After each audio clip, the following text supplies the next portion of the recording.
వైకుంఠ ఏకాదశి పురస్కరించుకొని మహబూబ్ నగర్ జిల్లాలో శ్రీ వెంకటేశ్వర స్వామి దేవాలయాన్ని భక్తులతో కిటకిటలాడుతున్నాయి.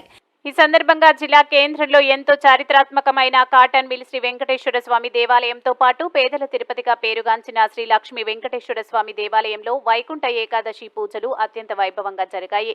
రంగురంగుల విద్యుత్ దీపాలు, పుష్పాల అలంకరణతో ఆలయాలు దేదీప్యమానంగా వెలిగిపోతూ ఆధ్యాత్మిక శోభతో కలకలలాడాయి. పవిత్ర పర్వదినం కావడంతో భక్తులు తమ దైవాన్ని దర్శించుకునేందుకు వేకువజాము నుంచే దేవాలయాలు క్యూ కట్టారు. మంగళ వాయిద్యాల మధ్య తెరుచుకున్న ఉత్తర ద్వారం నుంచి ఆలయ ప్రవేశం కోసం భక్తజనం బారులు తీరడంతో ఆలయం ఆధ్యాత్మిక వాతావరణం నెలకొంది. లక్ష్మీ వెంకటేశ్వర నమః, గోవిందాయ నమః, విష్ణవే నమః.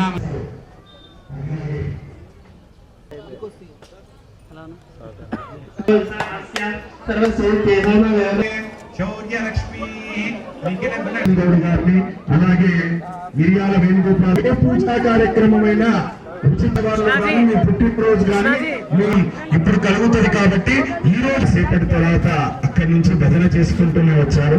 వారి